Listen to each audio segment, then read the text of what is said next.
Hey, everybody. Welcome into the new look Ragatz roundtable. Matthew Coller, Will Ragatz from Sports Illustrated, Andrew Krammer will be joining us every week from the Star Tribune. And Will is going to lead the conversation here, as this, if you've been listening for a while, you'll know, is the hardest core of the hardcore breakdowns and previews of a football game, meaning that we will get into the shape of Blake Brandel's body. We will dive as deep as we possibly can. That's a reference to Wes Phillips calling him a rectangle. It doesn't need to be discussed further. But where would you like to begin in Vikings-Bucs, Will? Where do you want to start? I mean, first of all, I'm just excited that we have an actual real football game to watch and to talk about and not try to manufacture excitement over some preseason action. This is the real thing. I guess as we kind of start looking at this, we've had training camp and all of this build up. I mean, going back to OTAs and everything, the preseason. I guess, what are you guys kind of most excited to see actually unfold in this game? Yeah, for me, it's going to be Brian Flores' defense. I mean, he said it might be a little more exotic in week one than it was in the preseason. He said, I don't think we were quite vanilla in the preseason, but I do think we'll be a little more exotic. I think it's going to be a lot more exotic. I think especially against Baker Mayfield, who in the past hasn't always handled pressure very well. And I imagine Brian Flores is going to want to try and confuse him. And so this is probably going to be a good look out of the gate for the Vikings defense in terms of their pressure schemes. We'll see if they can cover and all that. But to me, it starts with Brian Flores. Also wanted to mention for those watching on video, it's a very small room. That's why we're standing at different angles, and Will looks way shorter than me. Yeah, for me, it's maybe it's too on brand to talk about the number 2 tight end. But the how different is this offense going to be? Because last year, it depends on what metric you looked at to decide how good you thought the Vikings offense actually was. Because for me, a lot of the efficiency metrics said, that it was maybe a good offense, but not a great offense. And yeah, they were top 10 in scoring, but that's a lot of shootouts. And I think the defense maybe forced them to be top 10 in scoring because they had to finish off a lot of games passing the football, desperation to score. But from a play-to-play basis, they were just okay. And I think that was really in part because they couldn't run the football very effectively. So they go out and they give them a bunch of cash to a giant number 2 tight end. I think CJ Ham has to be a little bit more of a part of this thing with the pass protection and what his role can be. I'm very intrigued to see, did Kevin O'Connell really get into his Gary Kubiak bag? Are we going to see a lot of more play actions and bootlegs and things like that from Kirk Cousins? Or was that all a little bit of smoke and mirrors and it's not going to be different really at all? And it was just maybe something they talked about, and Oliver's a good player, so they wanted him. Or are we going to see a different offensive identity? And just Alexander Mattison is the starting running back. It has been so long. Will, you've never covered the team without Dalvin Cook being the starting running back. No. And for me, the first training camp, my first training camp was Dalvin Cook, his first year being drafted. So we haven't seen anyone else in the backfield aside from when there's been injuries. And I want to see how Alexander Mattison takes on that role. And also, does anybody else play? Is it going to be Ty Chandler or not? Are we going to see a little Myles Gaskin in our life or not? So, I mean, I think that this team has actually many questions to kind of be answered in week one. Yeah, and let's start on the offensive side of the ball, because you got into a good question that I have as well, which is how seriously do we take Kevin O'Connell when he talks about wanting to run the football more and be efficient and be more balanced? Because this is one of the most pass-heavy teams in the league last year. And it's not just Kevin O'Connell. They went out and they made a point in their offseason actions by bringing in Josh Oliver, by re-signing Garrett Bradbury, by re-signing CJ Ham, that they want to have kind of the personnel variety to be heavy in certain situations and be able to run effectively out of that, but also be able to throw out of that. And then when they need to, they can put 4 wide receivers on the field because you have Jalen Naylor kind of emerging. You draft Jordan Addison. I'm just curious to see kind of what the balance is with these personnel groupings. How much 21 personnel are we really seeing with CJ Ham in there? How much 12 personnel? How much 11 personnel? All these different things I think are going to be kind of fascinating. Is it going to be very similar to last season's offense?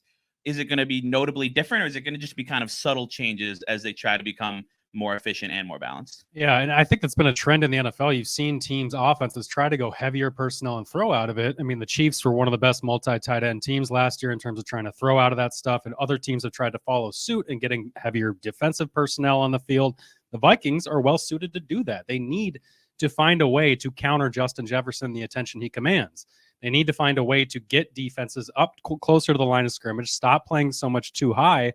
And that's why I believe them. I do believe them that they're going to try to establish the run a little bit here and try to get that going. And the financial commitments, as you guys mentioned, really kind of lend to that they actually are going to try to do this. The defense can't be much worse, meaning that they shouldn't be playing so much catch up this season. I think you brought a good point, Matt, that last year they had to really put all the gas. I mean, just step on the gas and keep going and throwing because they were constantly giving up touchdowns.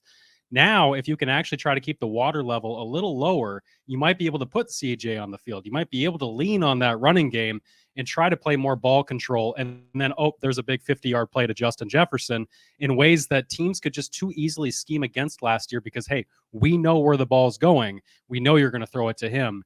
Here, this is them trying to develop a counterpunch to that. And that's why I do think they're going to try to establish that running game a little more. I just love that I had to turn down the audio levels when Will started talking about 21 personnel because he got like really excited about that. But, same Will, honestly. I tend to believe that there will be a little bit of a different offensive identity. But at the same time, like Kevin O'Connell's roots are in 11 personnel, 3 wide receivers out there, shotgun, throwing the ball all the time. And I think it may be that they have at least another switch to turn.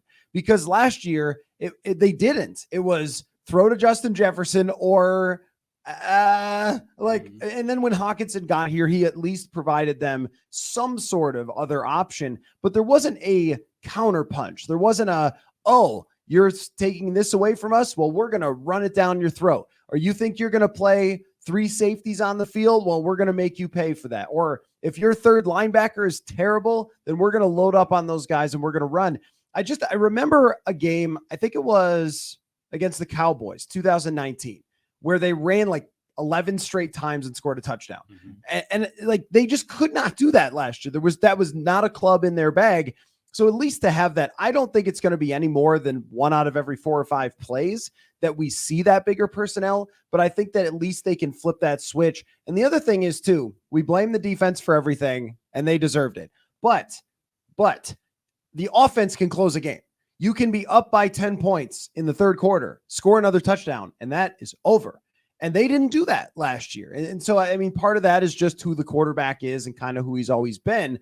But there's also you get up 10 points in the third quarter and you can hand off to Madison and Ty Chandler 5 straight times and run the ball, kill the clock, get a couple of first downs. And that makes it very difficult for the other team to come back as opposed to a 3 and out in the third quarter, which just gives more and more opportunities. So I think from that perspective, they can be a better offense than they were last year. But also, I mean, you talk about things that we're looking forward to see unveiled. I mean, it's finally Jordan Addison time, finally seeing, and you asked Wes Phillips this, Will, but I'm really interested in when they do go bigger personnel. Is it KJ? Is it Jordan Addison? Is Addison going to be out there to run play action deep shots, or is it going to be KJ because he can run the ball? They have so many more options than they had last year, where it was really if you're not throwing the ball to Jefferson, you're just kind of not doing anything. Yeah, Kirk Cousins, I think, says this a lot. It's just having tools in the tool belt and having different ways that you can go based on the looks that you're getting, based on the game situation, all kinds of things. You have these different places that you can go and these different personnel packages you can use. So it's not just Justin Jefferson like it has been a lot of times over the past few years. You mentioned that 2019 season. I think the opener to that season against Atlanta, Kirk Cousins threw 8 passes. So to have the ability to, it doesn't have to be that extreme, but you'd like to be able to get up early. We've seen that Kevin O'Connell is great at scripting these opening drives and getting a 7-0 lead. But then so many times last year, the defense would adjust and the Vikings wouldn't really have the right counterpunch. They would go through these lulls. It would end up being a close game and they would just find a way to pull it out late. You'd like to really, try to be able to win a game by 14 or 20 points, especially you look at this week. This is going to be on paper one of the easier matchups that they have. It's a tough defense, but you'd love to be able to, if you're the Vikings, go up early, run the football, kind of control the clock that way. And then you can hit some explosive passes out of that when the defense is kind of focusing on the run. So I just think Kevin O'Connell has spent a lot of time this offseason just in his office, watching tape, racking his brain for different ways that you can make this offense more consistent, more balanced, and not just kind of reliant on the Justin Jefferson card. I think they brought in the personnel and the roster to do that. Now let's go see it unveiled. And to your point, a big part of that is Jordan Addison. And I think early on, it's going to be a lot of KJ Osborne. Jordan Addison will be mixed in. There's going to be plenty of 11 personnel where we see both of those guys. I'd imagine the very first snap when they're in a 2 wide receiver set, it's KJ Osborne out there. To me, that feels like something that maybe pretty quickly transitions over time. But for right now, you kind of let the rookie earn his way up. But I don't know. What do you think about how those snaps will be kind of divided between the two? Yeah, I mean, we should not overlook the importance of run blocking. And I know O'Connell talked up Addison's willingness, but he's 175 pounds. He's 21 years old. We saw in the preseason when Addison was healthy that was not his strength out there. It was being a receiver. And also when they go 2 tight end, 2 wide, we shouldn't overlook the fact that Josh Oliver's presence in line is going to allow TJ to be a true split out option. That they're 3 wide, they could have packages, as you asked about, Will, that could be Justin Jefferson, Jordan Addison, and TJ out there, or KJ instead of Addison. But it will be 2 wide, but it'll be 2 receivers, but it'll be 3 wide, and they'll be throwing it maybe just as much as they would out of an 11 personnel. So I think having Oliver here is going to help them not stick TJ as that extra blocker and then have to dump off to him on 4th and 8 like they had before. I think they're going to be able to send him down the field and be more of that downfield option because they have more of blocking options up front. And then with KJ blocking in the run game, he does it. He does it well. He's proven he's a veteran at that spot. I think they're going to rely on that early on until Jordan kind of comes along, gets his feet wet. We'll see both of those guys in the game on Sunday. I just think we're going to see, as you mentioned, KJ start in that spot. So do we have to end 4th and 8 jabs after the season starts, or does that just go on forever? I was just wondering, like, maybe it's like, do we turn a new leaf? Do we get the last couple of them in? Hey, that was directly related to Hawkinson. So he was running that route because he was a block and release option. No, that's true. And really, I mean, last year in general, I thought that their 3rd down offense was okay, but it just sort of goes under the whole thing of like, probably even as there's some excitement about what Flores is going to bring, just okay is not going to get you very far this year, unless you want to try to win every 1-score game again. But if you're going to be better as a whole, as a more stronger team on offense, then you can't rank sort of like 12th and 18th and 15th and everything like they tend to do. So they do have to have more options when it comes to those big situations. But my question is, and Jordan Addison could bring him that. I ran across the stat the other day that nobody except for Justin Jefferson averaged more than 11 yards a catch. So everybody was a check down. It wasn't just TJ Hawkinson, and Addison can bring, I think, a downfield element. Yep. But I was going to ask you, Andrew, how are we feeling about these milkshake bets? You and I have 2 of them. And one of them is that KJ Osborne will catch, these are my side, that KJ Osborne will catch more passes than Jordan Addison. And the other one is that Brian Asamoah, new pronunciation, I said that Ivan Pace was going to take the first snap of the season.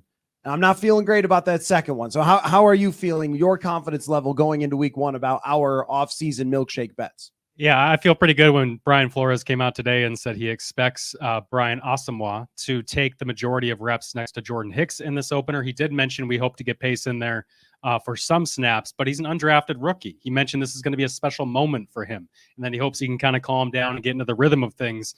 That's going to happen with any rookie.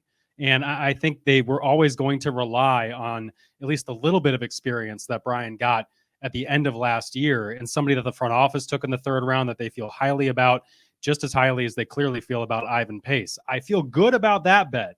I'm not so sure about the other one. My bet is that it's going to be Jordan Addison getting more catches by the end of the year in total over KJ Osborne. But if they really want to run the ball and establish that, I think KJ is going to get a lot of work in this offense, regardless of how they use Addison and move him around. But when Addison's on the field, I do think they're going to be throwing the ball quite a bit. And that's where we're going to see him get those one-on-one chances. Yeah, I mean, that's why they brought him in, is you're going to have defenses focusing on Justin Jefferson, focusing on TJ Hawkinson, You're going to see a lot of single coverage against Jordan Addison. He's well equipped to beat that with the route running that we saw all throughout training camp, very briefly in the preseason. I think it's just about having the various options. Like, you can go heavy and you can run out of that. You can throw out of that. You can use play action and boots and all these different things that we've seen from Shanahan and Kubiak and McVay offenses. But then you can also spread it out and you can go lighter. Like, I don't think necessarily Jordan Addison being in the game has to indicate that they're going to throw it. They'll probably throw more when he is versus when KJ Osborne's in the game. But just to have those various options, I think it's a great thing for Kevin O'Connell as a play caller, just having the versatility. They'll start out in various looks. They'll see what the Bucs are doing, and they'll react to that, and they'll make adjustments. And I think you look at this game, and you see that it's about a touchdown spread, and you're thinking, okay, the Vikings are at home. This should be a relatively very winnable game, but it's a good test for Kevin O'Connell and year 2 of this offense. I mean, you talk about up front, Vita Vea is one of the most game-wrecking defensive tackles, and that's just a glaring kind of concern with this offense that we have coming into the season is the interior offensive line.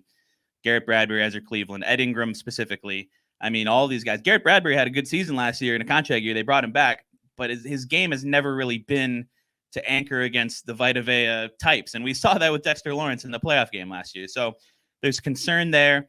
At the second level, you've got Levante David, Devin White, some really smart linebackers that are going to really test the running game of the Vikings, and kind of Alex Madison reading how they're flowing and just the blocking and everything there. And then on the back end, this is a team with Antoine Winfield and Jamel Dean and Carlton David, like a quality secondary. So it's kind of like strength on strength and maybe weakness on weakness in this game, which I think will be fascinating to watch. The Vikings offense, I think, has a chance to be really good, but it's a good Bucs defense. On the other side, the Vikings defense has a lot to prove, but it's a good place to start with Baker Mayfield. Well, so what did you guys make of, just on the offense before we go to the defense, what did you make of what Wes Phillips said about Ed Ingram today? Yeah, I don't know that I was super convinced. It was the answer that you expect a coach to give, where he was asked how Ed Ingram has looked. I think he was just asked generally how the interior trio has looked. And he said, Ed Ingram, he's looked really good. There's a little bit of a hesitation, and maybe I'm reading too much into that. And of course, the coach is going to praise his player, but it's tough for us to see. I mean, we watch so much during training camp of the receivers and the DBs and everything. It's hard when they're on the other field doing the O-line, D-line one-on-ones to kind of see any of that. But from just 11s and then the brief preseason action, I didn't see a ton that indicates to me that Ed Ingram has made some massive leap. So absolutely, that's going to be one of the big things to watch right away. Can he avoid stepping on Kirk Cousins' foot? Can he avoid giving up 6 pressures in this game? Like, if he can just get to a baseline level of being solid, that goes a really long way for the Vikings offense.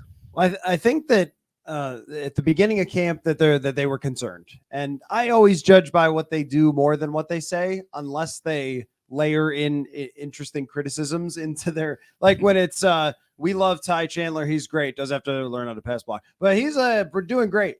So they do that sometimes, and maybe there's a little bit of that with Ingram, and there's a little bit of, I also think, trying to speak it into existence with him, like, we believe in you, guy, because you really have no other choice. So if you're Mike Zimmer and you come up to the podium and you say, well, still can't pass block, I don't know, you guys figure it out.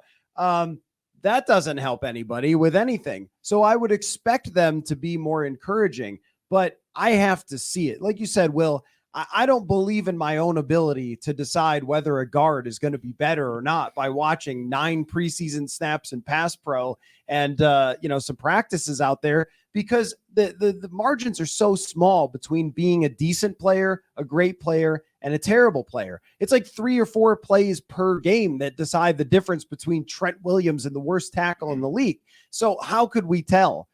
But this is, I think, going to give us an immediate indication, because the interior of the defensive line is good, and also because Todd Bowles is exotic as well with his blitzing. And that to me was maybe the biggest problem. Like, yeah, you're going to get beat one-on-one by great players sometimes, but when you can't identify what the other team is doing and you're just looking around as somebody runs by you, that happened way too many times. And what I keep hearing is the word communication.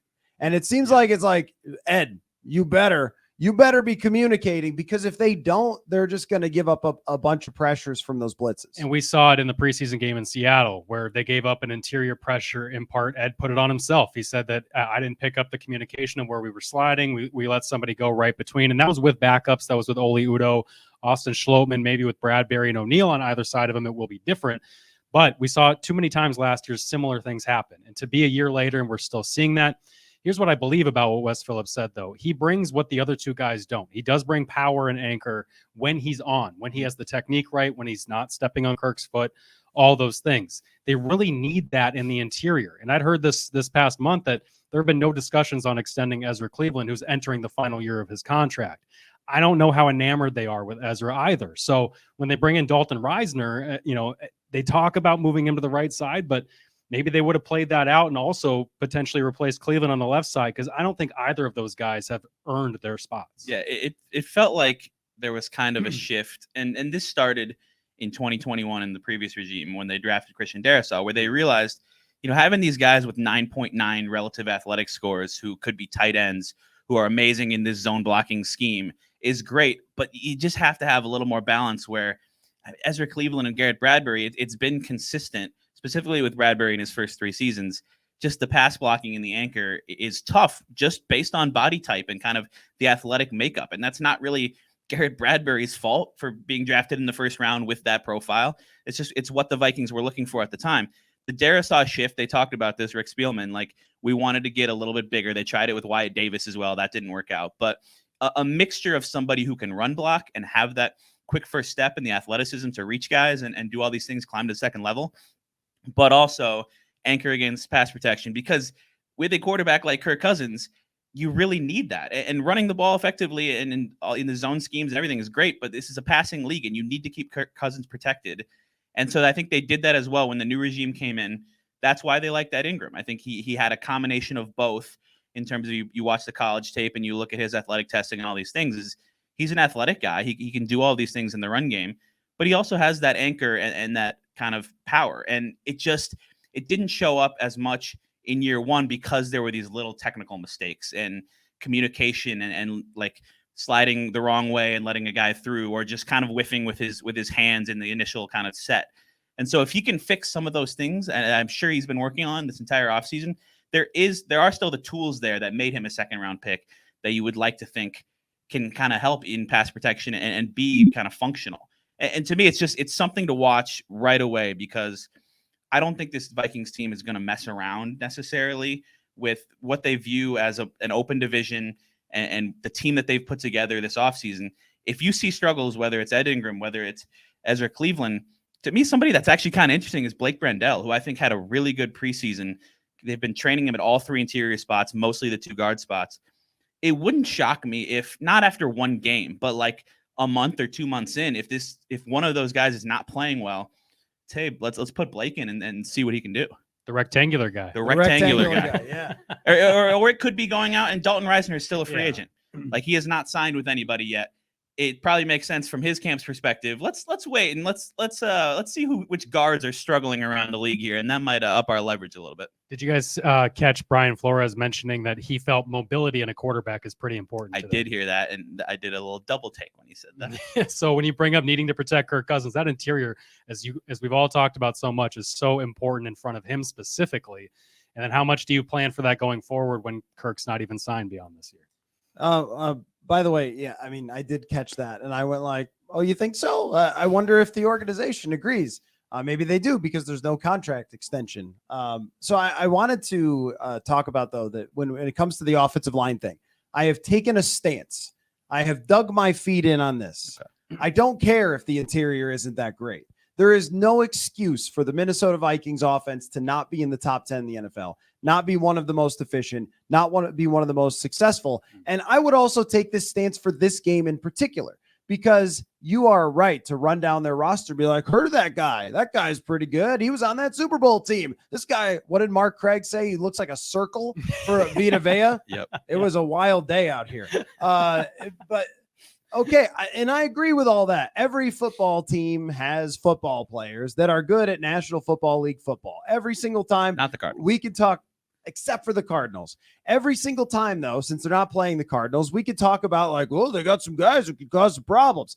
The idea is that you brought back Kirk Cousins to mitigate those guys causing problems. So yeah, there's going to be interior pressure, but you know that, and you knew that all offseason. You can game plan around this. You have to find ways to stop it. So does that mean Josh Oliver plays more of a role in pass protection? Does it mean that CJ Ham helps on interior pressure somehow, stepping up into the middle when they blitz it in those areas?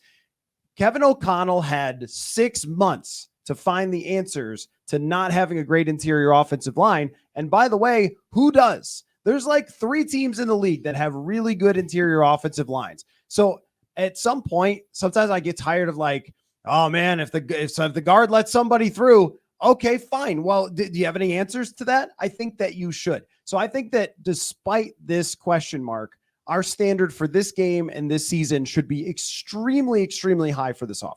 This is getting me fired up on a Thursday morning here. Yeah, I agree. You can't expect to go into a game with 3 Pro Bowl interior offensive linemen. Teams just don't have that. You have to have answers, getting the ball out quickly, utilizing the screen game. Like, I think Kirk Cousins is a great quarterback operating within the pocket. If it's just a quick 3-step drop, get the ball out. You now have Jordan Addison who can win off the line of scrimmage with releases to get open for a quick slant or things like that.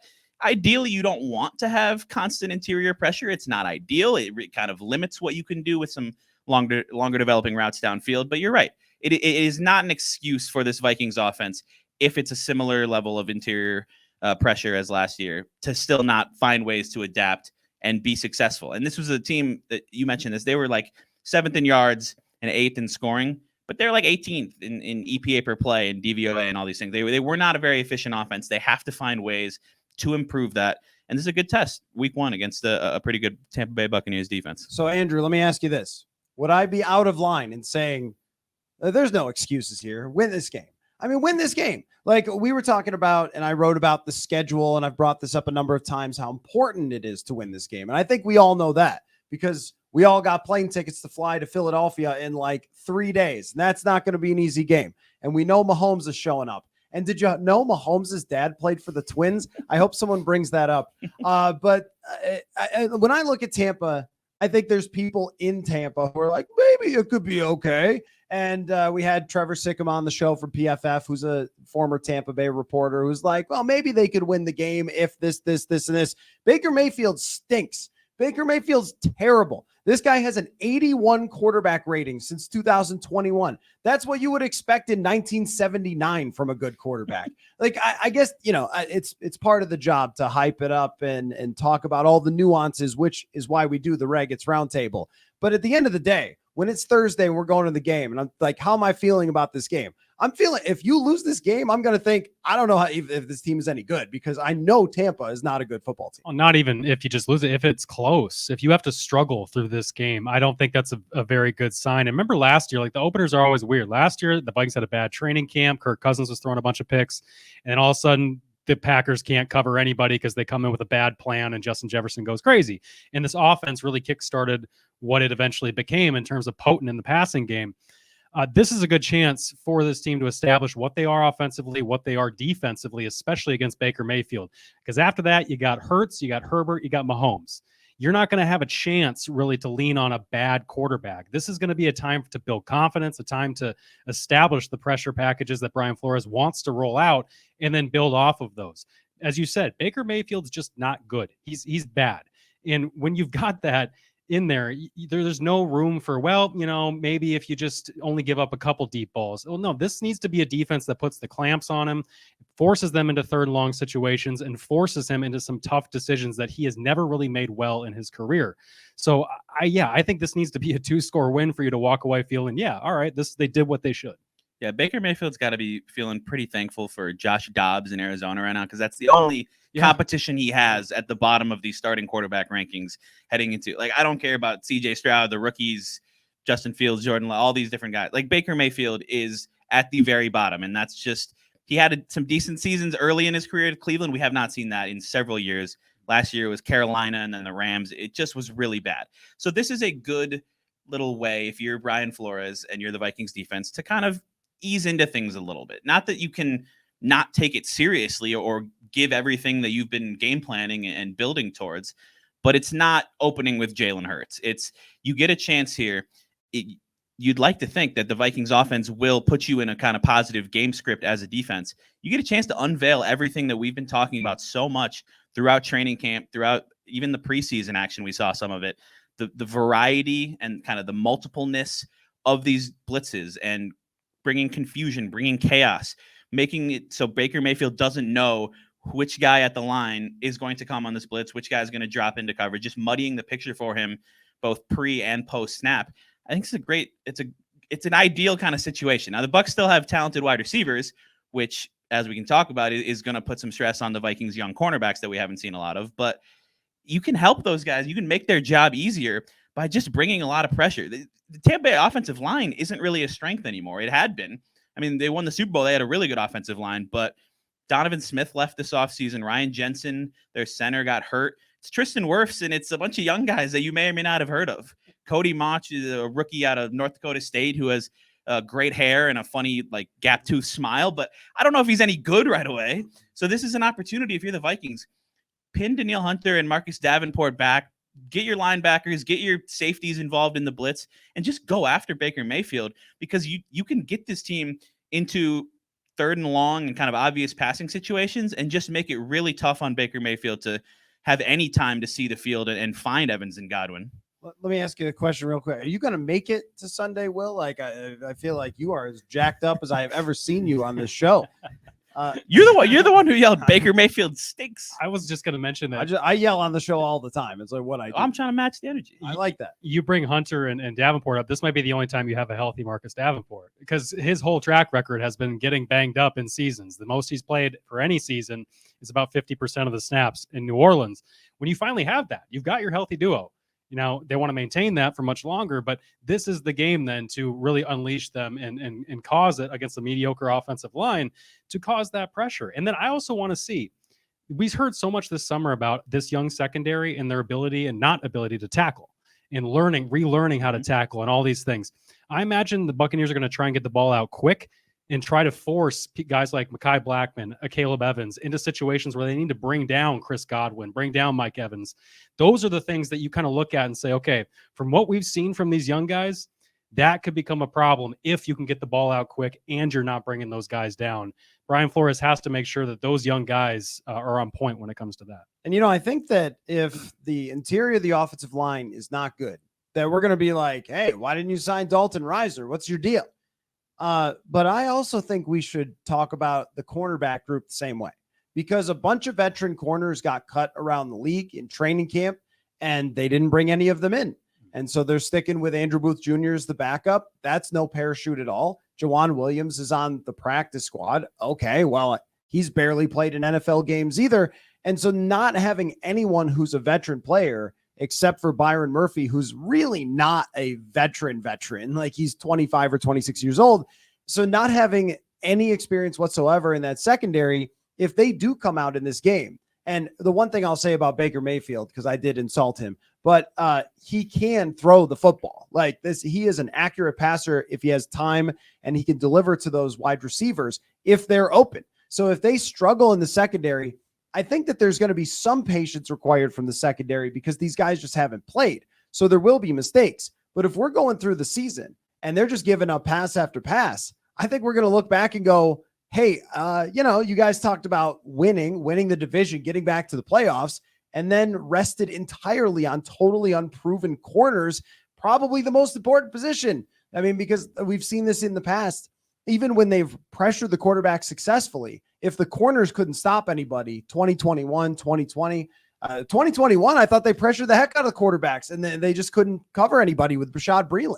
So is it going to end up being the same sort of thing where we look back and go, I don't know, you could have probably foreseen this, especially Caleb Evans has an injury history. Andrew Booth has an injury history.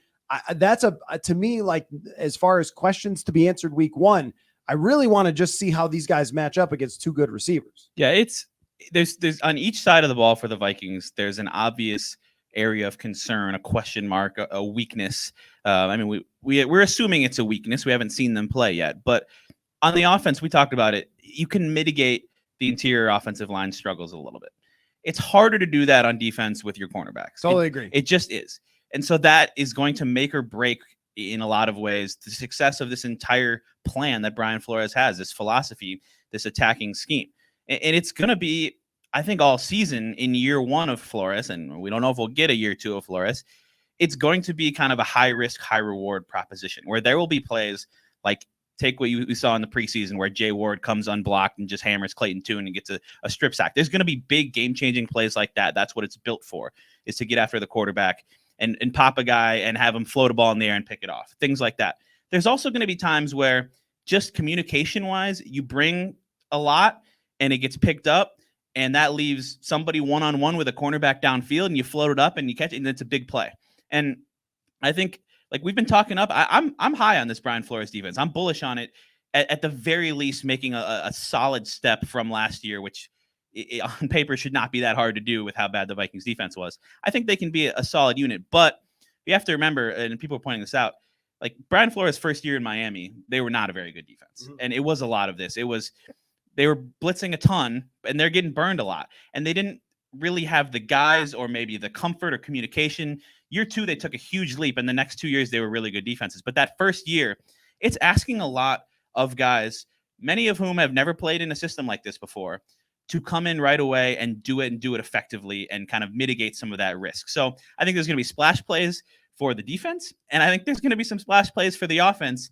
And week one is with Baker Mayfield is definitely less risky than when you start facing Jalen Hurts and Herbert and Mahomes. But even Baker Mayfield, with the receivers he has, can make you pay if you don't handle everything right on the back end. Weren't the 2019 Dolphins the team that everybody thought was just outright tanking because they had gotten rid of so much talent? Brian Flores really didn't have a whole lot to work with until they brought in, was it Phillips and Rousseau and some of these other guys that they brought in? Byron Jones corner. Yeah, to really shore that up. So, and then Brian Flores ended up winning like 7 straight games that 2019 season eventually on the back end once they got it together. But I think Brian Flores, when he was in the spot last time, when he was establishing a defense, it wasn't with a front office that would have figured it out with Danielle Hunter. It wasn't in a front office that would have been bringing in Byron Murphy right away. They could have brought in Ronald Darby, a guy they hosted, let sign with Baltimore. So there are questions about how much is this front office really trying to go all in on this year in terms of putting the best talent on the field, as opposed to having the long view of, now it's still that competitive rebuild, right? I think they've got more talent, though, than Brian Flores had in 2019. I think the expectation should be higher right out of the gate with this matchup. It's just that question of, when you get Hurts, Herbert, Mahomes, when you start facing more balanced offenses, certainly. I don't know how you guys feel about Rachaad White, but I don't think Tampa Bay is going to be able to run the ball at all. I'm wondering how the Vikings stop the run when they face a good running game, because you've got an interior of Dean Lowry, Kairais Tonga, Harrison Phillips, Jonathan Bullard. These are guys that scrap heap guys outside of Harrison Phillips. So I have big questions on both sides of the ball, certainly. And then with those young corners, you mentioned the transition to this man scheme. It's a lot different for a Caleb Evans than what he was asked to do last year, certainly. So do we all agree that the Vikings will win this football game? Or we just... They should. I don't think any of us would be bold enough to pick against that in making a prediction. The question to me is, am I confident, and I've been thinking about this all week, am I confident that they're going to actually do something that we've seen literally once under Kevin O'Connell and win a game by multiple scores? Or is it going to somehow be the same story and all the headlines are, more of the same, Vikings win on last second 45-yard Greg Joseph field goal? I just, you don't want to put yourself in that situation, because as we saw in the playoffs, the one score games, you're not going to win all of them. That is not a sustainable method. They could find a way to lose this game, and then you're staring down the next 3 being tough. And it just, the things can get out of hand pretty quickly with the schedule. It can get late pretty early. So you have to find a way to win this game, and to feel good about it, like we've said, you have to find a way to win this by 10 or more, I would say. And I do actually think that they're going to do that, just because I really don't think Baker Mayfield is very good. But it's the opener, and so nothing would surprise me too much. Yeah, we've seen Mike Zimmer for years here scheme up a smart defensive mind and really put a lower quarterback in his place. And I think Brian Flores is a modern defensive mind in the NFL, akin to a Mike Zimmer who could bend with the times on that front.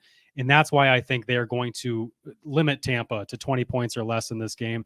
I think the offense is going to go buck wild because Jamel Dean's the only and Antoine Winfield. Those are like the couple guys they've got in that secondary, but the Vikings offense is loaded. I think TJ Hawkinson could have a huge day. I think this offense is going to easily surpass that 20-point mark, and that's why they should win by multiple scores. Buck Wild, was that intentional or?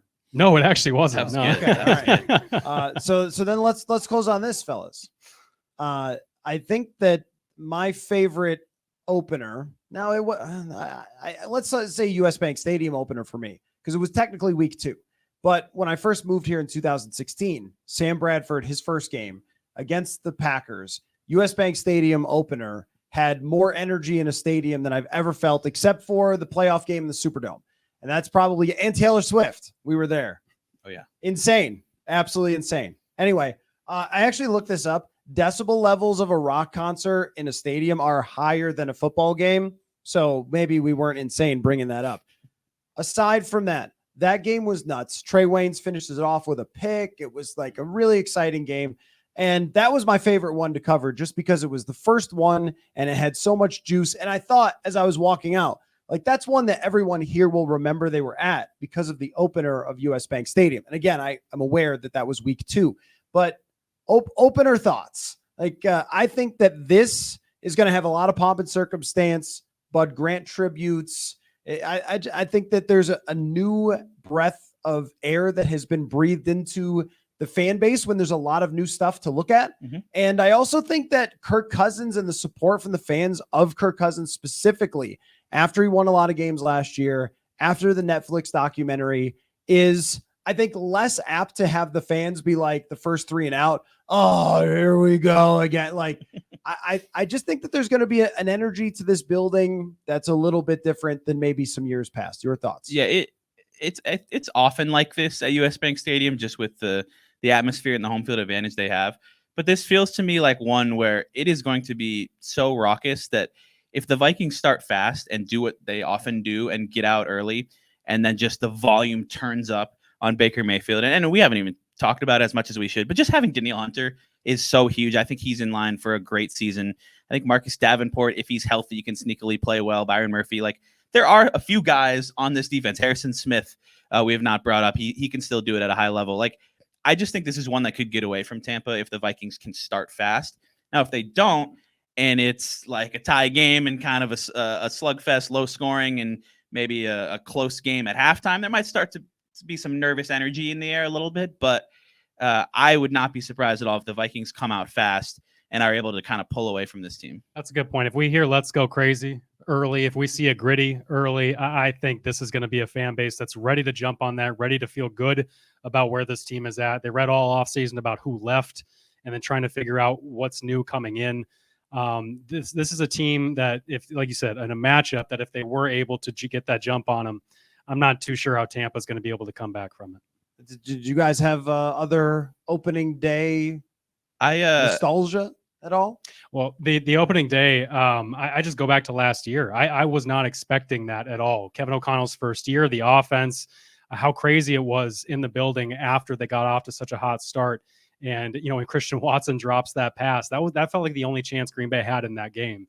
And then it immediately got away from them. And not even Aaron Rodgers could bring that team back against what we learned was an incredibly inferior defense from Ed Donatel and the Vikings. So I think the Vikings have the coaching advantage. They have all that. And last year, what they were able to do, I expect a similar environment. Yeah, I'm just still not taking it for granted that we're going to be in the stadium and it's going to be packed and full, because I just remember in 2020 it would be how weird it was when they opened against the Packers and there was nobody there. The worst. And that historically bad defense got like 45 put up against it. So it's going to be just fun to see kind of the fan base come together and be really positive about a team that won 13 games last year, got to the playoffs, and now in some ways, I mean, they moved on from a lot of veterans, but in some ways they're set up to potentially be better this year, even if they win fewer than 13 games, which is inevitable because they're not going to go 11-0 in one-score games. So the Brian Flores excitement, Jordan Addison's debut, all these different things. It's just going to be fun to be in a packed house. So a lot of good vibes on this show. But if they lose, Dane Mizutani, by the way, will be co-hosting postgame from inside US Bank Stadium after the game is over, live on YouTube. So make sure that all of you check that out. Andrew Krammer of the Star Tribune, Will Ragatz of Sports Illustrated. We're going to do this, I say every week, but we're in Philadelphia next Thursday. So mostly every week when there are not Thursday football games, the Ragatz Roundtable. Thanks everybody for listening to this obscenely hardcore breakdown, and we will catch you all next time. Maybe we'll get some lighting inside this room next time.